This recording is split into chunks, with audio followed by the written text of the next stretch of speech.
આ 7 ટિપ્સ કરવાથી રવાના હાંડવામાં માસ્ટર બની જશો. ટીપ 1, જો સૂજીથી હાંડવો બનાવશું તો હાંડવો કોરો લાગશે, તો હંમેશા આપણે રવાથી બનાવશું. તો 1 કપ રવો લઈએ. ટીપ 2, ઘણીવાર આપણને એમ થાય કે આપણે રવાનો હાંડવો બનાવીએ ને તેનો સ્વાદ ટ્રેડિશનલ હાંડવો એટલે કે દાળ ચોખાના હાંડવા જેવો નથી આવતો. તેનું કારણ છે કે તેમાં દાળ અને ચોખા બંને હોય છે. તો આપણે ચોખાની જગ્યાએ રવો તો વાપર્યો, પણ દાળનો ટેસ્ટ દેવા માટે અત્યારે આપણે 2 ચમચી જેટલું બેસન એડ કરીએ. તેમાં 1 કપ છાશ મિક્સ કરી અને 1/2 કપ પાણી ઉમેરીને બેટર બનાવીએ.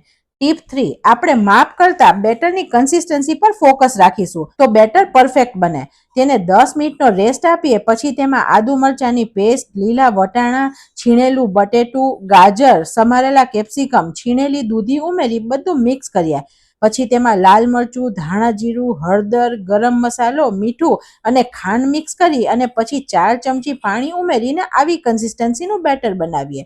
ટીપ 4, ઘણાને હાંડવો ખાય ત્યારે અંદરથી કોરો અને ફીકો લાગે છે, પણ આજે આપણે અલગ રીત કરીએ. કડાઈમાં તેલ લઈ તેમાં રાઈ, સફેદ તલ, લીમડાના પાન અને હિંગ ઉમેરીને વઘારને બેટરમાં જ ઉમેરી દઈએ, જેથી અંદરથી એકદમ ટેસ્ટી બનશે. તેમાં ઈનો અને અડધી ચમચી પાણી ઉમેરી અને ફીણી લઈએ.